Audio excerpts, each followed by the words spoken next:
Olá, seja muito bem-vindo a mais uma Academia, o programa onde a sua pesquisa é o destaque. E hoje vamos saber mais sobre a regulação jurídica dos softwares. O estudo é do mestre em Direito, Rodrigo Canali. A regulação jurídica de software pelo direito autoral. Elementos históricos e filosóficos para uma análise crítica. Dissertação apresentada ao Programa de Pós-Graduação em Direito da Universidade de Brasília para obtenção do título de Mestre em Direito.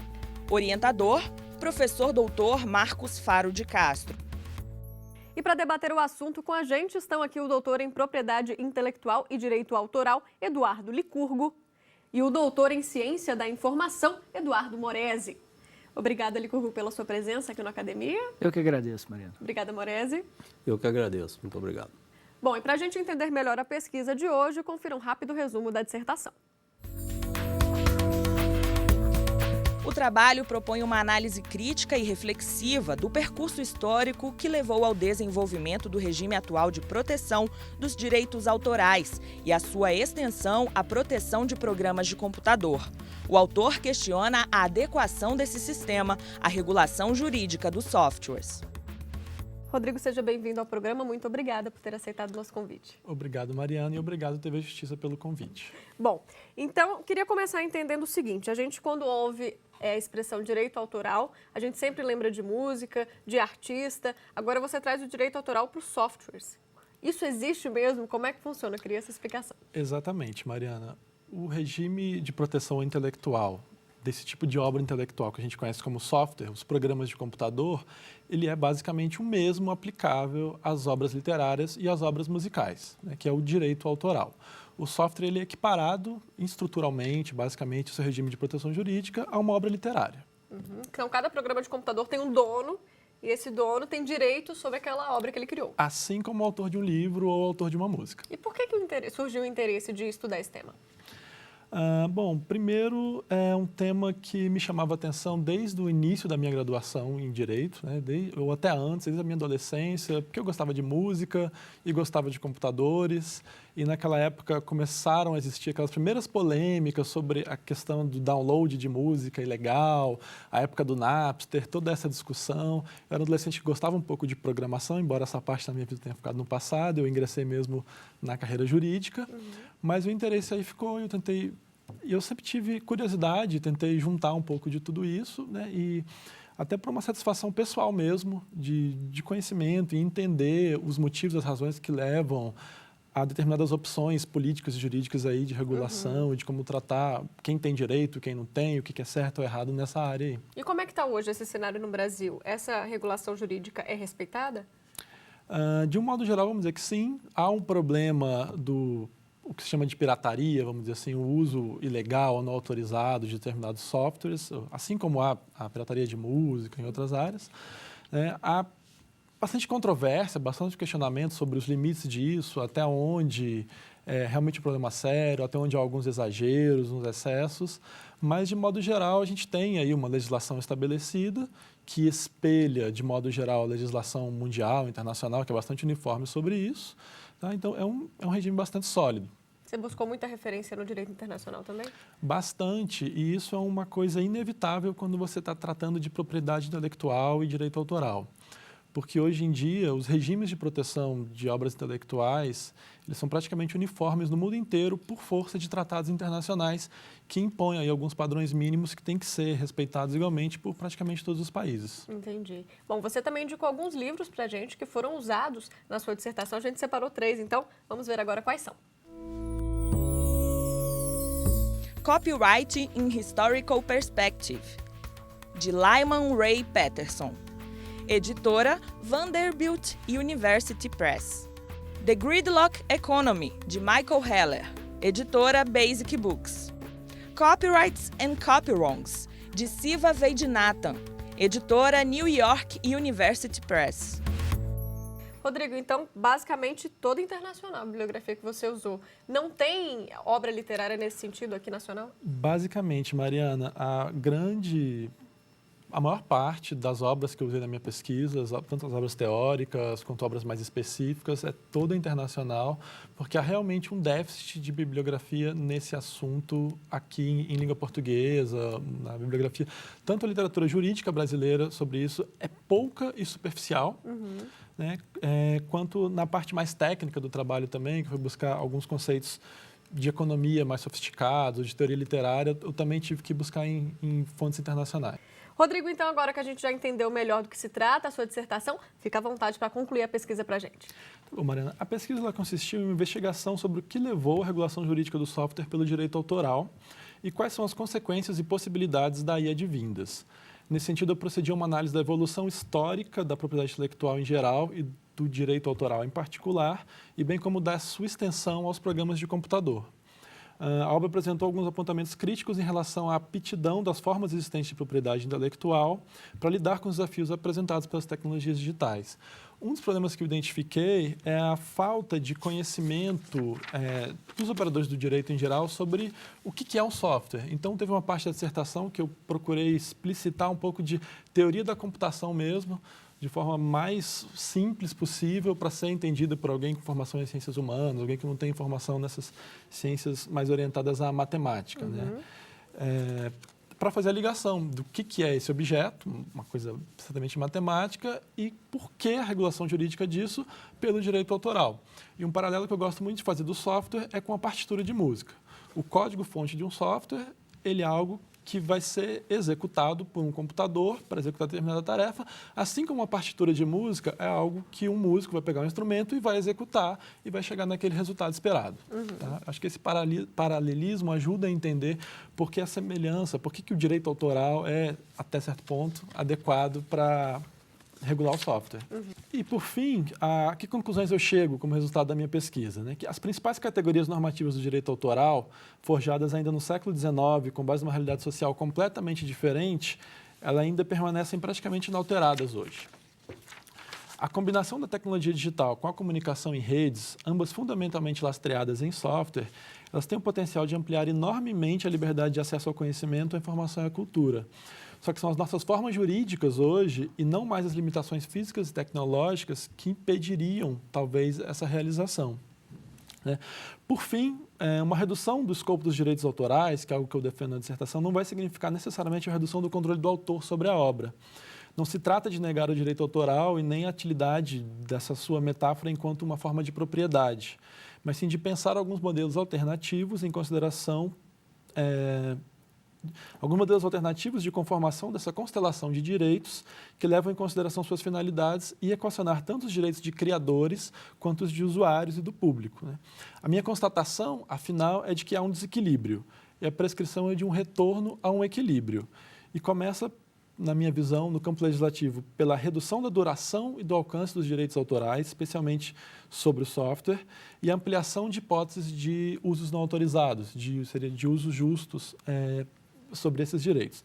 E no campo da governança, né, eu defendo um capítulo em particular aí, o fomento ao software livre pelo setor público e principalmente a adoção no setor público dessa modalidade de licenciamento de software. Bom, Rodrigo, agora eu te peço um minutinho, então. A gente vai debater esse tema no próximo bloco. Agora a gente faz um rápido intervalo. Não saia daí.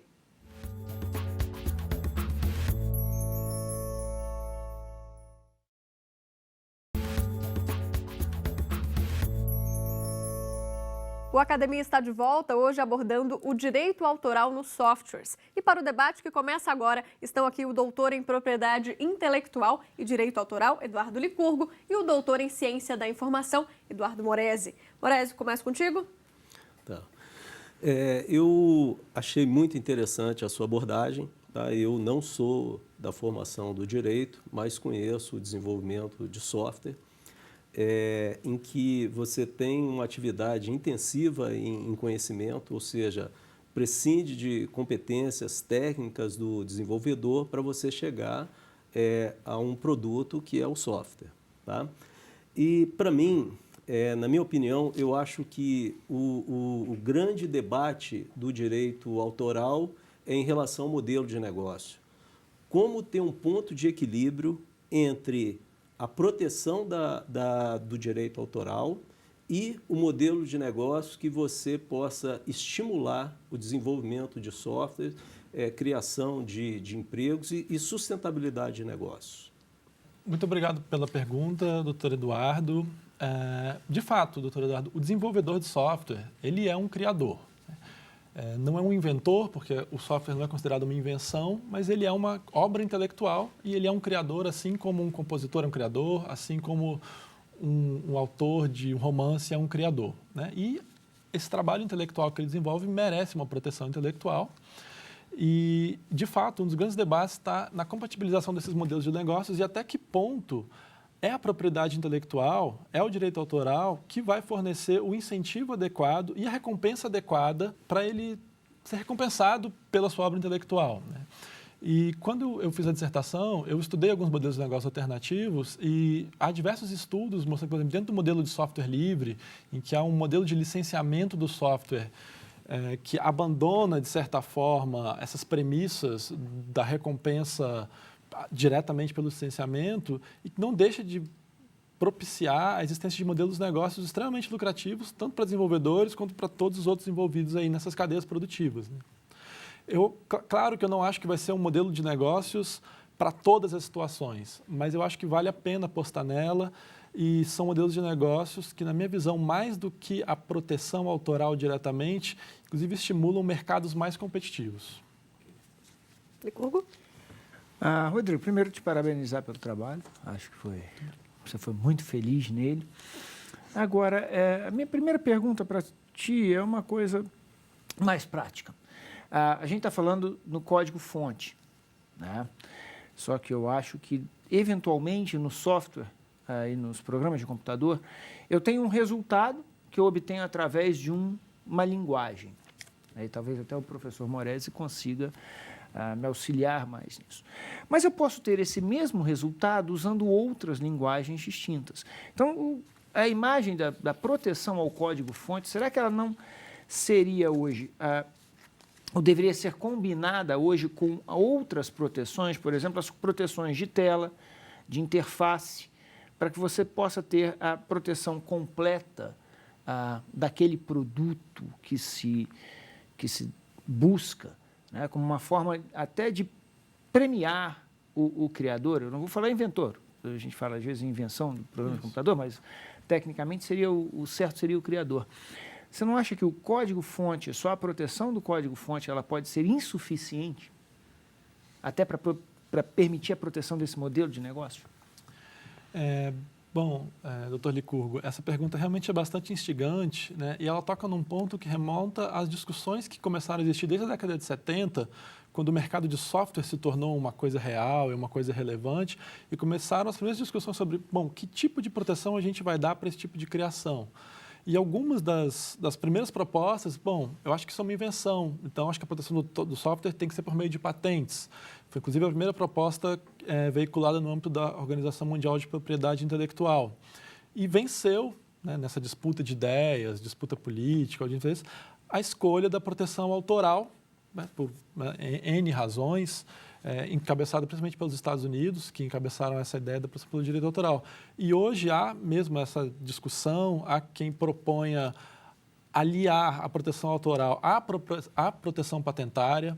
Eu já acho que a proteção patentária seria inadequada ao software, né? E eu acho que há diversos estudos e pesquisas que mostrariam que ela pode levar a um travamento aí da criatividade, pode impedir o uso de algoritmos por terceiros para criar outras inovações. Então, eu não vejo ela como muito útil em termos gerais, assim, uma visão bem utilitarista da propriedade intelectual, a proteção patentária como sendo adequada ao software. Nesse ponto, eu vejo o direito autoral como muito mais adequado, porque ele tem, embora a duração maior, como você sabe, um escopo menos abrangente, mais possibilidades de usos de exceção e por aí vai.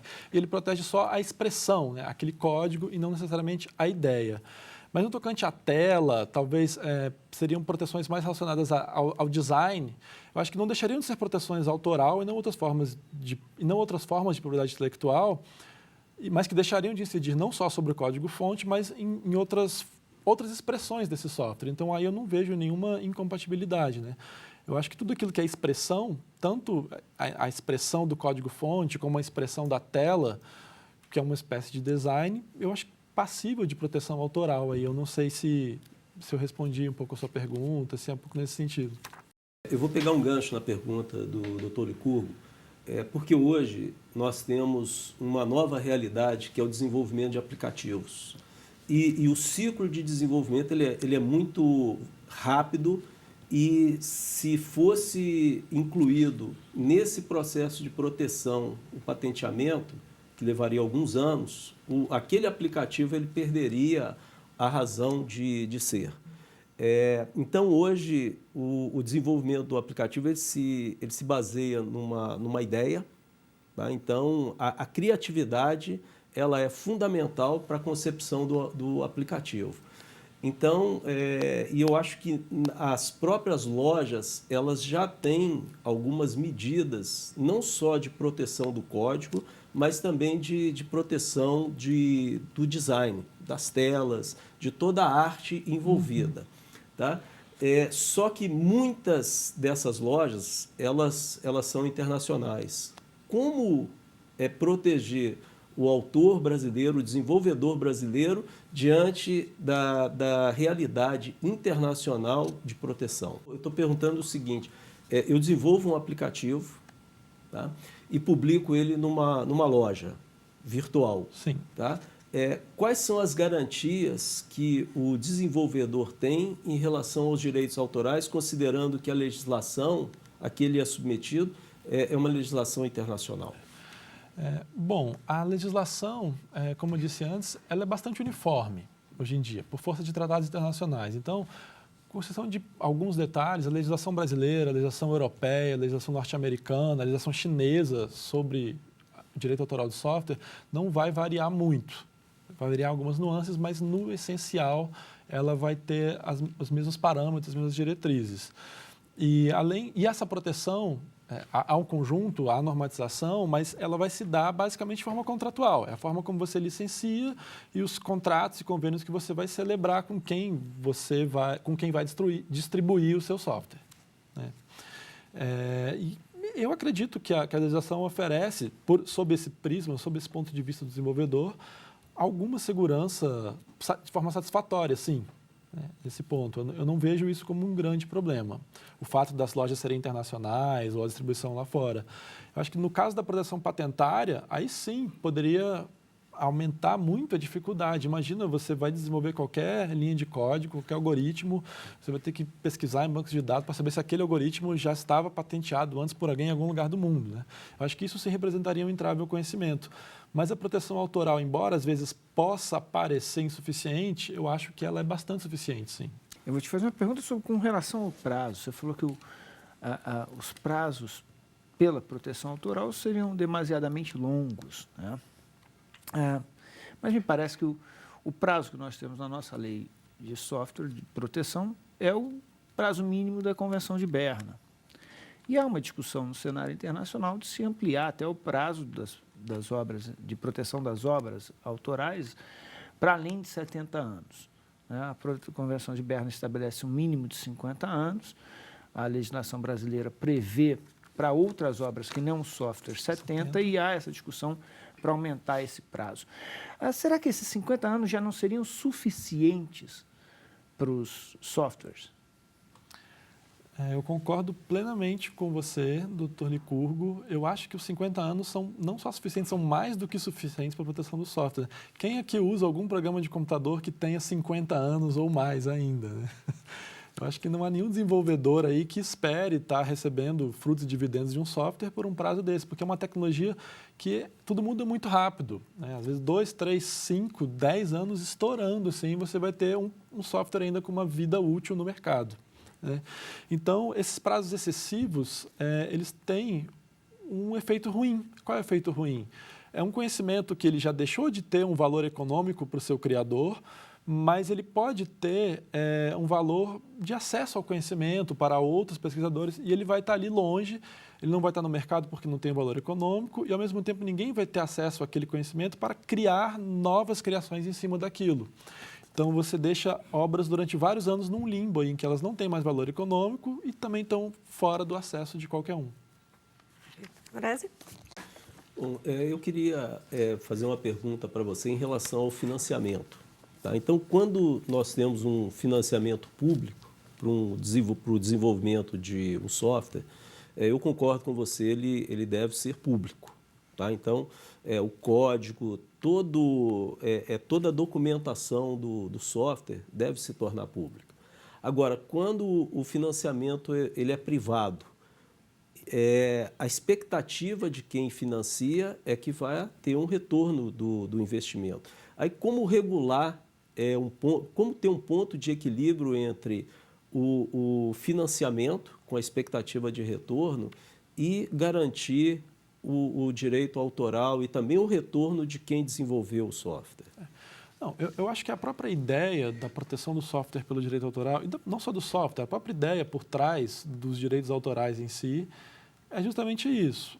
Você assegurar aquele direito de uso exclusivo para você estimular, a garantir um retorno e estimular a criação daquela obra. Né? Você sabendo que vai ter um retorno, você vai investir na criação de uma obra, seja um software, seja uma obra literária, e vai gastar tempo, vai gastar esforço, dinheiro, esperando que aquela legislação vai te dar uma proteção que vai te assegurar o retorno.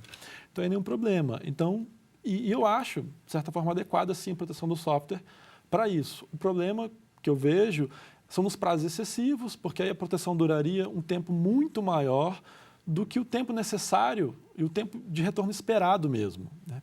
Então, acho que não é questão de abandonar a proteção, de jeito nenhum, não é isso que eu quero. Eu não estou aqui postulando um abandono da propriedade, não é isso, mas é apenas uma adequação, né? Uma busca de um equilíbrio assim, entre os interesses dos criadores e os interesses gerais do público de ter acesso à informação. Eu concordo com você, né, pegando o seguinte, particularmente no caso do software desenvolvido e utilizado no setor público, além dessa questão do financiamento ser público, sugerir, né, a ideia de que esse software tem que ser público, tem que ser aberto, há algumas preocupações que eu vejo do ponto de vista da transparência mesmo e da segurança. Né? Da transparência no sentido de que o software usado no setor público vai estar lidando com dados e informações dos cidadãos.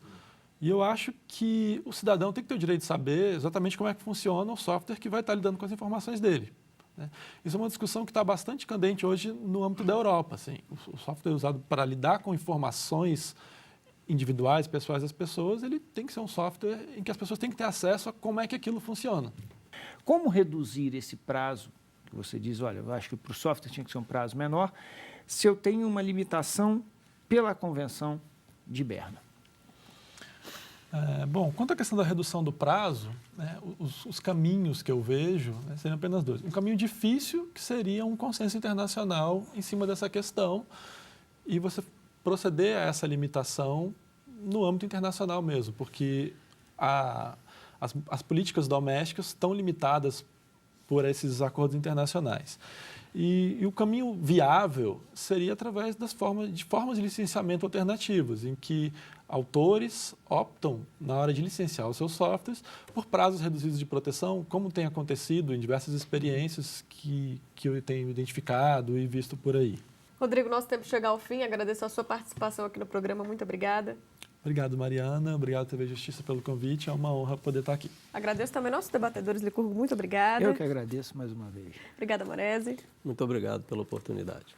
Bom, se você também tem interesse em apresentar sua tese ou dissertação aqui no programa, mande um e-mail para a gente. É academia@stf.jus.br. Para rever o Academia da Semana, é só acessar o site que você vê na sua tela, tvjustiça.jus.br. Obrigada pela companhia. Até semana que vem.